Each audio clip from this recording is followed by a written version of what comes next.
Primeiro tempo, o Tyson abriu o placar. Na segunda etapa, o Paulo Vitor, do Brasil, acabou empatando o jogo de cabeça. Eu quero a tua análise, Baldasso, a tua análise geral do que tu viu do jogo ontem no Beira-Rio.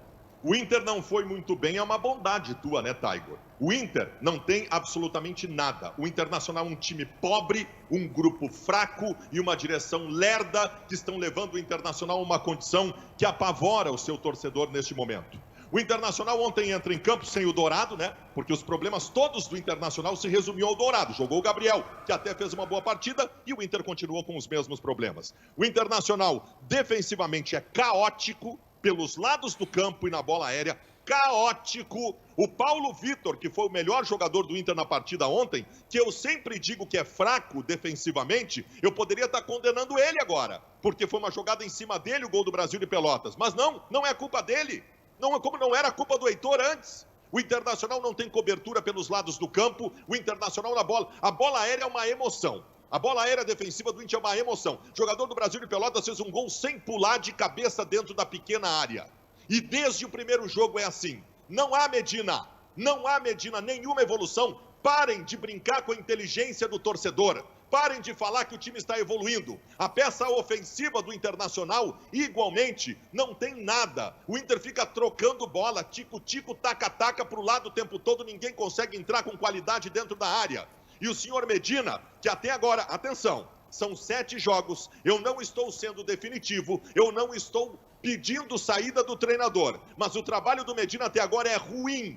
É ruim o trabalho do Medina, porque no 7º jogo se repetiram todos os erros do primeiro jogo. Não há nenhuma evolução. E as modificações... O Medina é um treinador que compõe mal o banco de reservas. Ontem ele teve que mudar o centroavante, ele não tinha centroavante no banco e tinha 3 volantes no banco.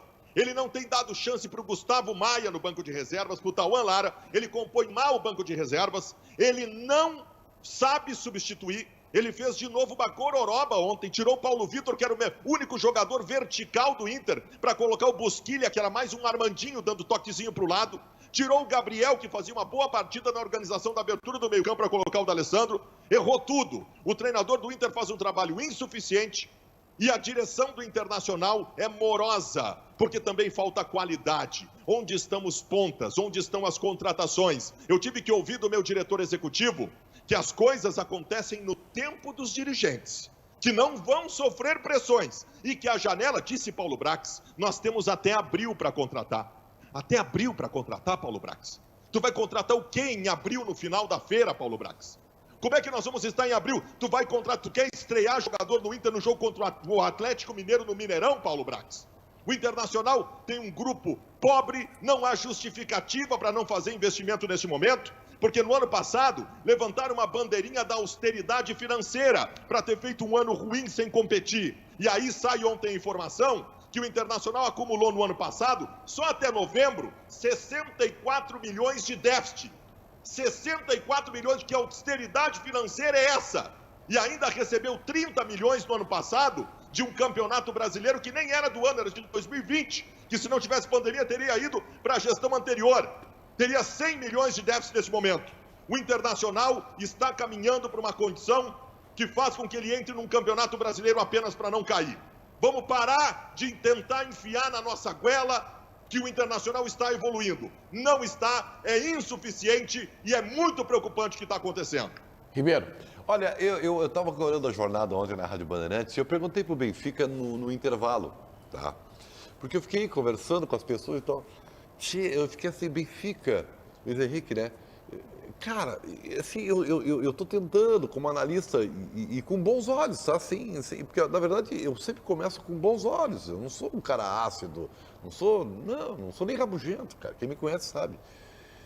E eu digo, tá, mas onde é que tá o treinador aí nesse time do Inter? Em lugar nenhum. Eu quero identificar.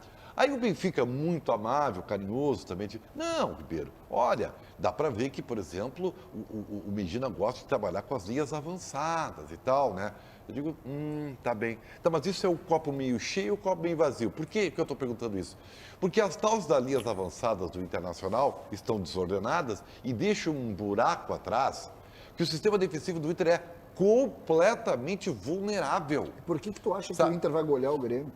porque isso tudo ainda é muito melhor do que o Grêmio tem. Aliás, que o Grêmio não tem. Não tem um time, ô César, ele não tem absolutamente nada. Não e o precisa. Internacional ainda tem algumas individualidades, alguns jogadores que tu espera mais. Claro que o Edenilson ainda não é o Edenilson, que o Tyson talvez tenha que evoluir, tu tem o Maurício que é emergente. Então tem algumas coisas. Agora, eu vou dizer, tá? E eu vejo, assim, com todo bom com otimismo, né? Eu vejo, assim, quando você perguntar qual é o dedo do treinador aí, Ribeiro, eu só consigo ver as falhas. Eu não consigo identificar o dedo do treinador para ele dizer, por exemplo, que ontem foi o melhor jogo do Inter. Tá bem, eu posso estar errado, tá bem, vamos ver. Tu não tá errado, Ribeiro. Tu não tá errado. O jogo foi ruim. O trabalho do Medina é insuficiente até agora. Mas eu faço questão sempre de sublinhar que por trás de tudo isso, ou acima de tudo isso, há uma composição que comanda o futebol do Internacional que é inócua, neófita e que simplesmente está fazendo o Inter estar despreparado neste momento. Por qual motivo o Papaléu e o Brax, que fizeram um trabalho terrível em 2021, continuam comandando o departamento de futebol do Inter?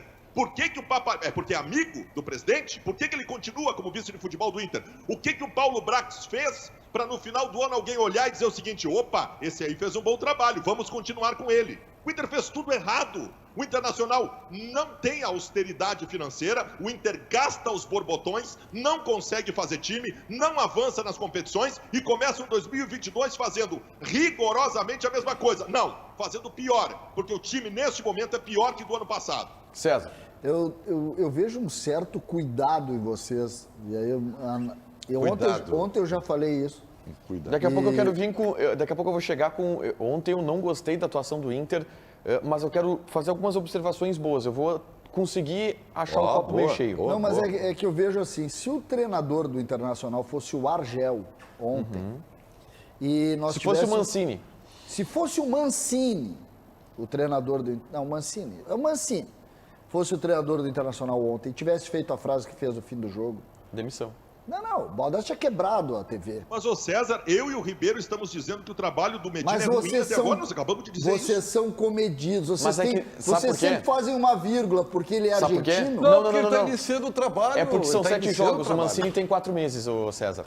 E o Mancini a Essa é gente a já tem um diferença. laço. O Argel a gente já tem um Eu acho laço. que existe um quê preconceituoso em vocês. Não, assim. pode Tem ser. alguma coisa que eu quero analisar. Não, mas não é, Não pode César. falar de treinador Não, argentino César, aqui não nesse é isso. programa. Não é Desculpa, isso. tá? Não é isso. Nenhum técnico apanhou mais nesse espaço aqui do que Miguel Angel Ramírez.